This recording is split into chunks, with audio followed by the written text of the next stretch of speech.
عشق قاتل سے بھی مقتول سے ہمدردی بھی، یہ بتا کس سے محبت کی جزا مانگے گا۔ سجدہ خالق کو بھی ابلیس سے یارانہ بھی، حشر میں کس سے عقیدت کا صلہ مانگے گا۔ تاریخ کے اوراق پر جو نام سنہری الفاظ سے رقم ہیں، ان میں سے ایک نام علامہ محمد اقبال کا بھی ہے۔ ہم اقبال کی شخصیت کو مختلف زاویوں سے خراج تحسین و عقیدت پیش کرتے ہیں، انہیں ایک عظیم المرتبت شاعر گردانتے ہیں، انہیں غزل کا امام بھی کہتے ہیں۔ ہم انہیں مصور پاکستان اور مفکر اسلام کے القابات سے بھی یاد کرتے ہیں۔ ہم انہیں فرت عقیدت سے شاعر مشرق بھی کہتے ہیں۔ ہم انہیں دانشور اور فلاسفر بھی قرار دیتے ہیں۔ یہ سب باتیں جزوی اعتبار سے درست ہیں، لیکن ہمیں یہ سوچنا اور طے کرنا ہے کہ اقبال کی عظمت کا حقیقی راز کیا ہے، اقبال واقعتاً کیسے اور کیوں کر ہے۔ اقبال کی عظمت صرف اس امر میں پوشیدہ ہے کہ انہوں نے اپنی سوچ اور فکر کا محور صرف اور صرف اسلام کو بنایا۔ علامہ محمد اقبال پنجاب کے شہر سیالکوٹ میں 9 نومبر 1877 میں پیدا ہوئے۔ ان کا خاندان کشمیری تھا۔ ان کے جد امجد 2 سال قبل اسلام لائے تھے اور اسی وقت سے صلاح و تقویٰ کا رنگ خاندان میں قائم تھا۔ خود اقبال کے والد ایک صوفی انسان تھے۔ علامہ محمد اقبال نے ابتدائی تعلیم اپنے شہر کے اسکول سے حاصل کی اور وہاں سے اچھے نمبروں سے پاس کر کے وہ شہر کے کالج میں پڑھنے لگے، جہاں سید میر حسن جیسے کامل استاد سے واسطہ پڑا۔ اقبال ان سے متاثر ہو کر علوم اسلامیہ کی طرف متوجہ ہوئے اور آخر عمر تک ان کا احسان نہ بھلا سکے۔ سیالکوٹ سے لاہور جا کر گورنمنٹ کالج لاہور میں داخلہ لیا اور فلسفہ، عربی اور انگریزی مضامین اختیار کر کے BA کی ڈگری لی اور وہاں مسٹر آرنلڈ اور سر شیخ عبد القادر سے متعارف ہوئے۔ 1901 میں اقبال کی نظم چاند اور دوسری نظمیں شائع ہوئیں، جو ادبی حلقوں میں ایک نئی آواز سمجھی گئیں اور نوجوان شاعر کی طرف تحسین کی نگاہیں اٹھنے لگیں۔ اسی عرصے میں فلسفہ میں امتیاز کے ساتھ MA کیا اور تاریخ، فلسفہ و سیاسیات کے لیکچرر کی حیثیت سے اورینٹل کالج لاہور میں ان کا تقرر ہوا۔ پھر گورنمنٹ کالج میں فلسفہ اور انگریزی کے استاد مقرر ہوئے، جہاں طلباء اور اساتذہ نے ان کی علمیت اور فضیلت کا لوہا مان لیا اور انہوں نے محکمہ تعلیم کے ذمہ داروں کا اعتماد حاصل کیا۔ وہ 1905 میں کیمبرج میں داخل ہوئے اور فلسفہ و معاشیات کی امتیازی ڈگریاں پا کر 3 سال تک لندن میں قیام پذیر رہے اور اسی عرصے میں اسلامی موضوعات پر خطبات و مقالات کا سلسلہ بھی جاری رکھا۔ اسی مدت میں پروفیسر آرنلڈ کی غیر موجودگی میں لندن یونیورسٹی کے شعبہ عربی میں تدریسی فرائض بھی انجام دیتے رہے اور پھر ڈاکٹریٹ کی ڈگری بھی حاصل کی اور پھر لندن آ کر قانون کا اعلیٰ امتحان پاس کر کے کامرس کالج لندن میں استاد بن گئے اور پھر سیاسیات اور اقتصادیات میں امتیاز پیدا کرنے کے بعد 1908 میں وطن واپس آ گئے اور وکالت شروع کر دی۔ وہ انجمن حمایت اسلام کے سالانہ جلسوں میں پابندی سے شریک ہوتے رہے۔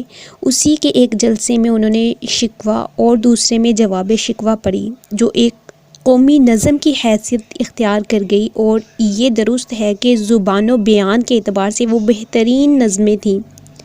انہی دنوں آپ نے ترانۂ ہندی اور ترانۂ ملی لکھا۔ دونوں ترانوں نے ضرب المثل شہرت پائی۔ 1917 میں جب یورپ میں جنگ عظیم کا لاوا پھوٹا اور عالم اسلام پر جو حالات اور حوادث گزرے، انہوں نے ان کو دردمند شاعر، مجاہد، داعی، فلسفی، حکیم اور دیدہ ور مبصر بنا دیا، جو حالات سے مستقبل کا اندازہ لگا لیتا اور پیش گوئی کرتا اور حقائق و عبر کو نظم کا لباس پہناتا۔ اس زمانے میں ان کے سینے کا جوش، دل کا فیضان اور طبیعت کا سیلان اپنے عروج پر تھا۔ بانگ درا 1927 میں منظر عام پر آئی اور تب سے اب تک اردو کے افق پر اس کا ستارہ غروب نہیں ہوا۔ اسی دور میں ان کے نصب العین اور دعوت و پیغام میں وضاحت پیدا ہوئی اور ان کے فارسی مجموعہ کلام سامنے آئے۔ اس دور میں ان کے کئی اردو مجموعوں کے علاوہ فارسی میں اسرار خودی، رموز بے خودی، پیام مشرق، زبور عجم، جاوید نامہ اور مسافر شائع ہوئے۔ 1930 میں الہ آباد میں مسلم لیگ کے اجلاس کیے۔ خطبہ صدارت میں انہوں نے پہلی بار پاکستان کا نظریہ پیش کیا اور پنجاب کے مجلس قانون ساز کے ممبر منتخب ہوئے، اور 1931 کی گول میز کانفرنس میں مسلمانوں کی نمائندگی کی۔ لندن میں انہیں فرانس، اسپین اور اٹلی کی حکومتوں نے ملکی دورے کی دعوت دی، جو انہوں نے قبول کی۔ اقبال عرصے سے طرح طرح کے امراض و عوارض کا شکار تھے۔ بالآخر ان کی صحت نے جواب دے دیا اور وہ صاحب فراموش ہو گئے، لیکن اس حال میں بھی تصانیف، شعر گوئی اور ملاقاتوں کا سلسلہ جاری رکھا۔